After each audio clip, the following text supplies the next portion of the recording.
Hello and welcome to another episode of That 60s Recording Podcast, the podcast that has conversations inspired by the golden era of recording. This week I'm continuing my conversation with John Carter, who was a session singer and songwriter throughout the 60s and 70s and onwards. And I'm speaking with him and his wife Jill, who they were both involved in the music scene quite heavily. And go and check out the first episode if you haven't already, because it's amazing. Some of the stories they've got are unbelievable, and it's incredible to hear from people who are so deeply ingrained in the music scene. So we'll just dive straight in. Here we go. John Carter and his wife Jill.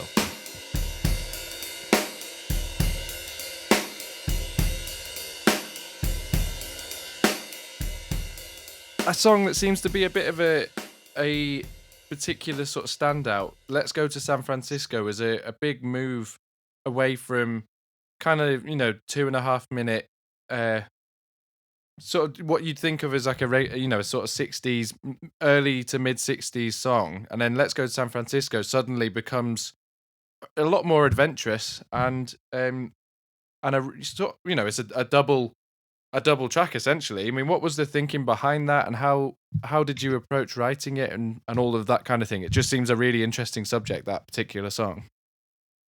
Well, there's a question. What would you think, Jill? Summer of Love, wasn't it? It was the whole thing. Oh, yeah, she's love and peace. And Jill's reminding me that was going on, yeah, Summer of Love and all that. So we're along those lines. Yes. So you were just sort of leaning into all of that. Yeah, but I think it just came as a song, and when it does that, I always think it's going to be good.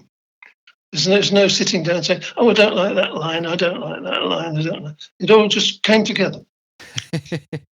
I mean, it's very nice when that happens. Yeah. Had you been to America at that point, or were you kind of visualizing what you imagined might be? Oh, always visualizing. we never went to any of these places. Yeah, it's just an absolutely, it's a standout song, and it's a real departure from everything else that you'd sort of done up until that point.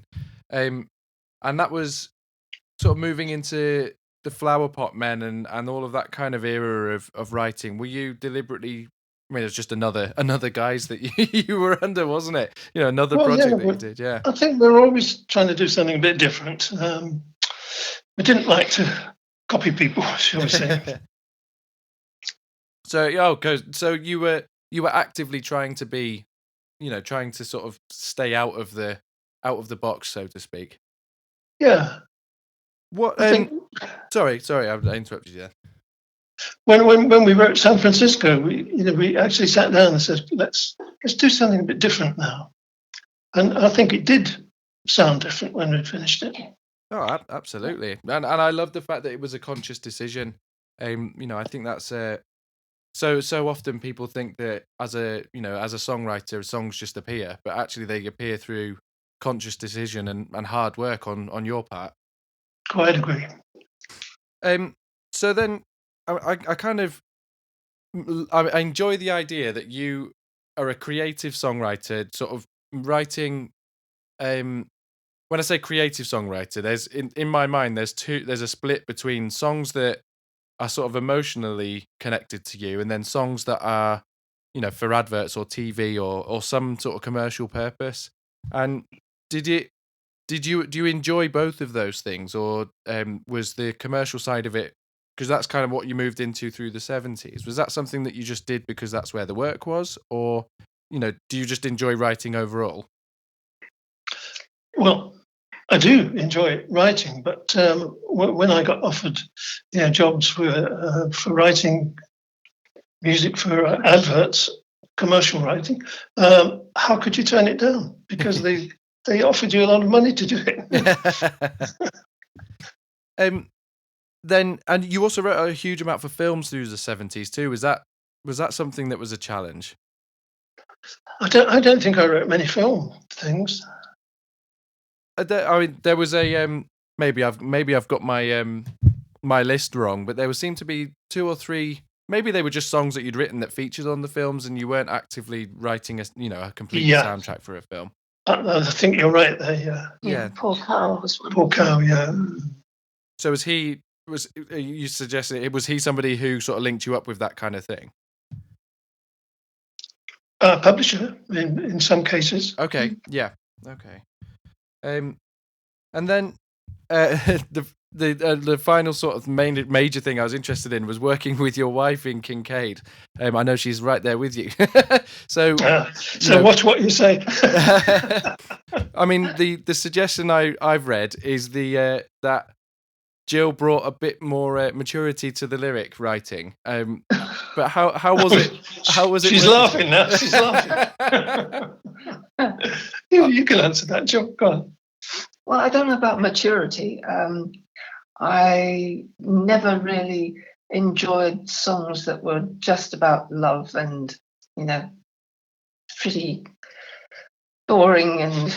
You like to expand it a bit. I like to have a bit of imagination in the songs that I like to listen to, and that's what I was hoping to when we got together to write. When John asked me if I'd like to give it a go, because I think about that time, I think Jeff had moved away to Switzerland, and Yes, I think right. Ken had left the business, and I was a sort of handy, and cheap. Did you feel a bit skeptical about working with John, or did you think it was going to be okay? No, I think it was going to be fine. I mean, we've been married a long time by then, and so we knew one another's funny little ways, Yes. and as you do. And I just thought, it sounded like fun. It sounded like a nice thing to do. So he just he put down on a cassette the general outline, the overall shape of the song, told me where the hook should be, where the chorus came. At least I could find that out for myself. Yeah. And he just leave me with it to mull over it while I was doing the washing up. And then I'd present it back to him, and he would say, "No, that's not going to work, and that doesn't sing right."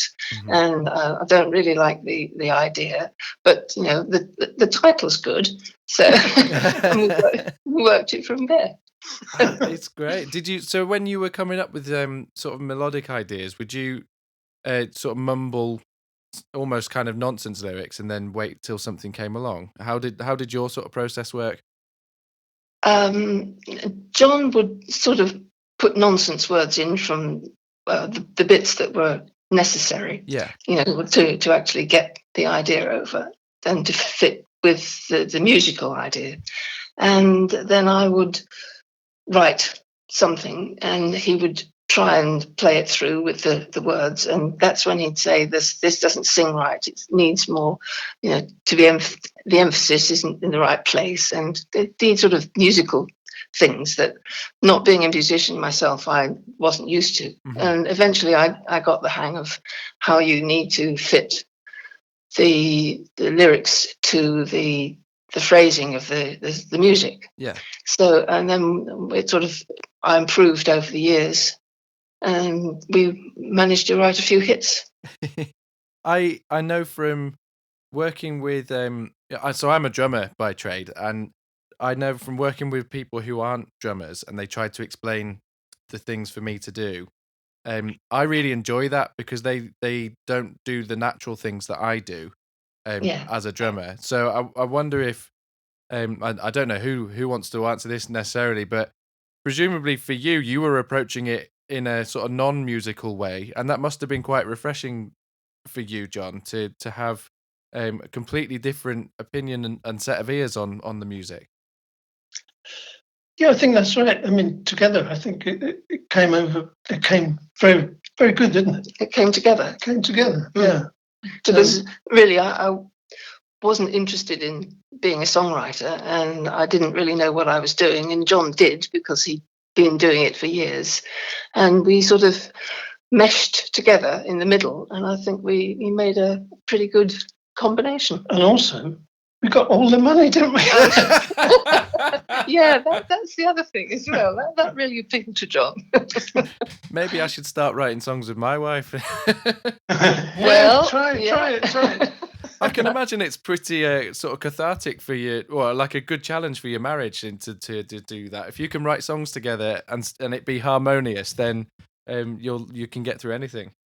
Well, at the beginning, it was a bit door slamming. You know, I've flogged my guts out over this, and you don't like it. All right, if that's how you feel, slam. You know. Do you? I mean, presume you must have had recording experiences together as well. How did that kind of, was it different being in the studio in terms of less of the song itself, but more of the production of a song? How did that work? Did you both have ideas on how a song should sound, or did you leave it to a producer, or how did the sort of recording side of things work? No, John always had the production side tied up. I mean, I have no idea how orchestrations happen, and whether something sounds right or not. He was always the genius behind the production. So I used to sit at the desk and do a bit of mixing occasionally, but nothing artistic, shall we say. I think mix engineers would say that was artistic. Well, I wasn't even doing the artistic bits of mixing. Yeah. Bringing things in and bringing them out again. That was all. Yeah. When there was a big mix, I think it was actually for Beach Baby, where lots of stuff was happening. Yeah. And the engineer, who was, I think it was Nick Ryan, wasn't it, at audio? Yeah. He'd only got one pair of hands, so I was an extra pair of hands doing stuff at the other end of the desk. But John was always the genius with the productions. John, sorry, Joe. Sorry, Joe. I was going to say, and of course with the MDs, the orchestrations that he was involved with. I mean, we had loads of fantastic arrangers. So Jerry Butler and Alan Hawkshaw, and many more. Many more. Yeah. Was there with sort of a routine with how you sort of approached recording in terms of something that's I personally am going back to a lot is recording everybody in the same room, and that's been lost for the last sort of 30 years or so. But then back in the sort of 60s and 70s, that's kind of was the way to do it. So did you so when sort of John, you're picturing a song, you'd get the basic band together, and would you picture in your mind's eye sort of where you were headed with it? Definitely, yeah. And we'd decide, wouldn't we, what instruments we wanted on it. Well, you used to brief the arranger very particularly before the session. Yeah. And we knew what we wanted, didn't we? Yeah, there was none of that sort of, I'm not sure about this, I'm not sure about that. Yeah, but it was all done in the one studio. Yeah. So a 3-hour session, I imagine that you'd be in and sort of get everything done reasonably quickly. Oh yeah, 3-hour session. We get three songs to record.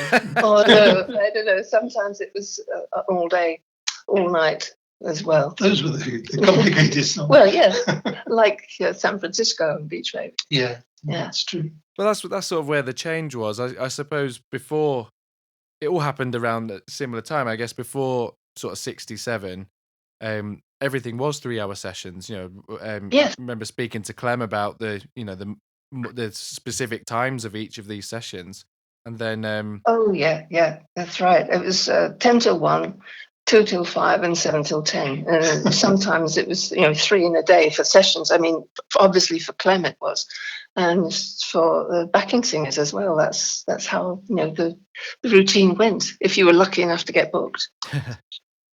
Was it them? I mean, there must have been a good little team of you all together that were picking up quite a lot of the work.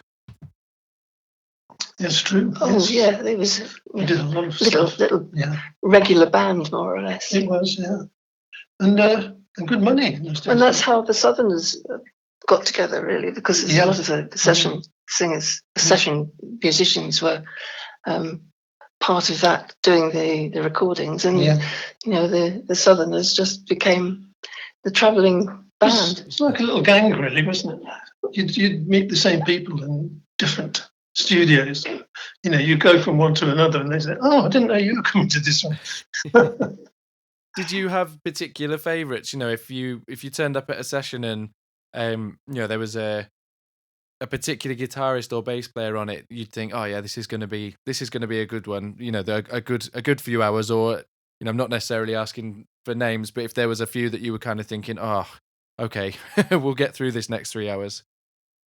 I certainly did. I had a look round who was on the session, and I thought, oh, thank goodness it's him on guitar. Yeah. Fantastic. It must have. I can't stop. I basically can't stop gushing over how cool the whole thing sounds. I like the idea of the structure of it and the pressure of you having to complete something in a short space of time, or numerous things in a short space of time, and doing that sort of repeatedly, and what impact that has on the music, not having to think about things too much and just getting it done. How do you picture now in hindsight the way that the music sort of came together, and how quickly those decisions were made, and the sort of exciting feel that the music from that era has? Good question. The musicians were all so professional. Yeah. They knew their job inside out, and they were creative with it. And they had a feel for how all this should sound. Yeah. Quickly. They put all that into doing a couple of tracks in 3 hours, and it just turned into hit after hit. Yeah. It sounds so simple when you say it like that, but it's a lot of skill involved in all of that kind of thing. Yeah. And it must have been the other thing that surprises me. I enjoy a lot about that era particularly is how it must have been quite a big turnaround from going and doing a session to seeing the track go out. Everything was so fast, whereas now artists will sit on an album or a track or a single for months on end before it sees the light of day.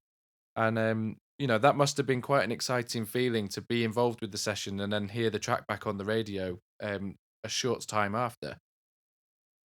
Absolutely true. Yeah, and it always surprised me if the radio was on and this suddenly something came on that I was singing on. I didn't know it was going to be on the radio. I thought, oh, that's good, isn't it? Well, you never knew if it was going to be released. I mean, sometimes you do sessions, and you were just there for the job of doing the session. Oh, you never know if it was the next hit or the next release or the next. Yeah. You're just glad you got paid. Well, little brown envelopes always happen. Did you have any? I mean, was there any kind of standout either sessions or moments that sort of you have stayed with you over the years as particularly something you're fond of, or something interesting that happened that, or particular times that you remember? Gosh, what about the Who sessions? Oh yeah, we did some sessions with the Who. Was this for I Can't Explain? Yeah. Yeah, I mean, I'd love to hear about that if you can remember anything from those sessions. Well, all I can say is there was nothing on paper for us, and we made it up as we went along, and they were pleased with it. So that's all you can ask for, I think. Oh, well, yeah. I mean, there you go. It's the professionalism that you just talked about. You go in and do a job. Yeah, that's right. Do you remember working with? Am I right in thinking you worked with Shel Talmy a bit? A little bit, I think. Yeah, not very much, I don't think.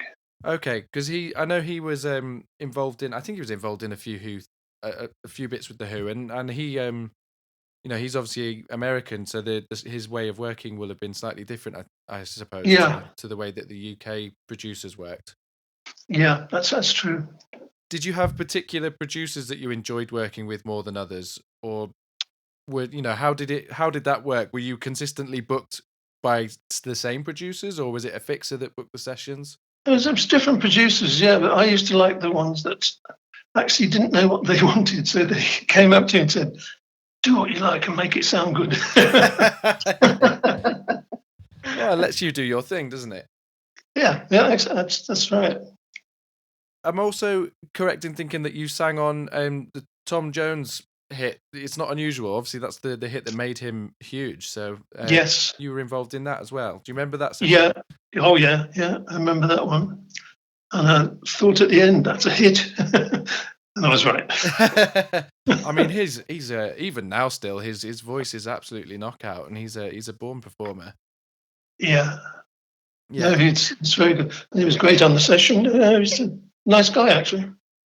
I love it. I don't want to take up too much more of your time because I appreciate that that you don't want to sit talking to me all day, but I really enjoy listening to all these stories. Something I always ask is and I kind of feel like I know what your answer is going to be already, but if you could give almost like a piece of advice to your younger self, or a reflection on I guess this is for both of you guys, because I'd be interested in both of your answers about that time and just how it felt, or the way an approach to life that you had at that point that led to some of the opportunities that you've had. Do you want me first? Well, I don't know. I just feel I was very privileged to be able to be involved in the music business, because it's such an exciting, it was a vibrant sort of profession to be in, and just a fabulous chance to, and also to work with somebody that you love. Yeah, absolutely. I think that's not a thing that a lot of people have the honor to do, is it really? That's absolutely true. How about you, John? Well, what can I say after that? Well, your motto was be stick to it and do what you love. And I think it was an exciting time. I really do, because not knowing what you've got to do, and you had to find out just when you get there. It was very exciting, because you thought, oh, how can I handle this? I'll do this and that. But you didn't have a whole week to think about it. It was just a few hours. And being your own boss as well. Oh, yeah. Yes. Not relying on anyone. Yeah. It's something that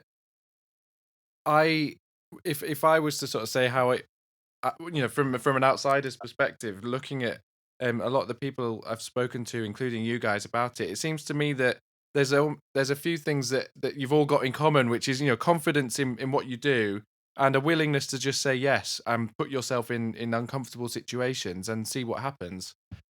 Would you say that's fair? That's absolutely true, I think. Yes, you hit the nail on the head there. And it's almost like a lust for life, just enjoying it, go for the ride and see what the ride's got in store for you. Definitely. And usually it was a little bit of money at the end. I love it. We should talk about the this compilation, because it's quite a bit more extensive than a few of the other compilations that you've have been released with your name on. Do you how did it all come about, and where did a lot of these songs get sort of dug up from? Honestly, Joe, I'm not sure. It came as a bit of a surprise to us both. With we got the word from the guys at Cherry Red that they were going to put this huge compilation together. David Wells was doing the sleeve notes, and he had his own compilation company about 10 years ago or so, and he'd already done a few different CDs over periods of John's career. Yeah. Back 10 years or so ago. So he knew some of the catalogue. And Cherry Red had also put out compilations of old stuff, hits from the past. And I suppose they thought, John's 80 now, so they thought it might be a good idea to have a sort of general bringing together of an overview of his musical career, because he spanned quite a large chunk of the 20th century. Well, yes, absolutely, yeah. It's have you noticed there seems to be a bit of a resurgence of particularly sort of 60s and up until the sort of mid 70s to late 70s of a resurgence of interest in that period of time. I mean, I think for all the reasons that we've spoken about today, really. But is that something that you've noticed from being involved with it? I think so, yeah. Oh, definitely. Yeah, lots more groups on Facebook of fans of 60s and 70s music, and people a lot more knowledgeable about it. I suppose it's got the historical aspect that they think it's interesting enough to be far enough back to, to be different from, say, the electronic stuff of the 80s and 90s and disco and It was more punk. real, wasn't it? It was very down to earth music rather than,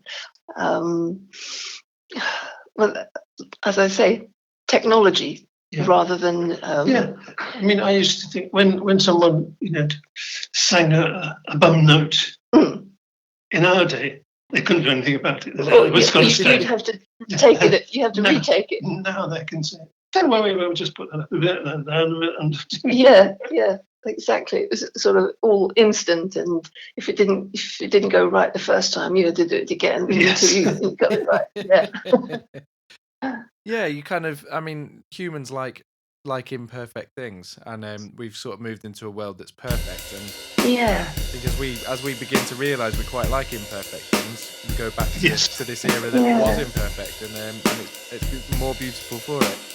Yeah, more humanity involved. Yeah, absolutely, and I also think that there's quite a lot of the sort of anorak side of things is interesting too. Lots of different people singing and playing on different records, so sometimes you didn't know who played on each one, and it's so long ago that even people who were there can't remember because they were so busy doing everything.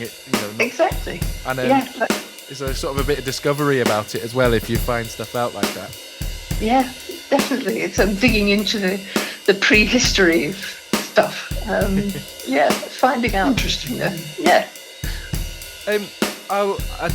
Thank you both so much for speaking with me, and I didn't realise I was going to be speaking with both of you. That's made my day, and I think this has been a fantastic conversation for it. So thank you. Oh, it's a pleasure. Pleasure.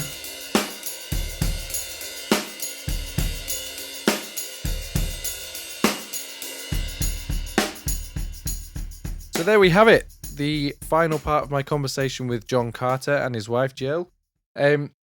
I loved that conversation. I'm sure that you kind of understood if you listened to the first part. I said the conversation took a little while to get going, and by the end there, they were both seemed to be really freely remembering things that happened, and that's one of the things that I really enjoy about doing this podcast is the moments where I can just sit back and not say anything and listen to people reminiscing on those times. It's really fascinating to hear the sort of details on how everything went down through that era. Really, it was a really special time for music, which is why you're listening to this podcast.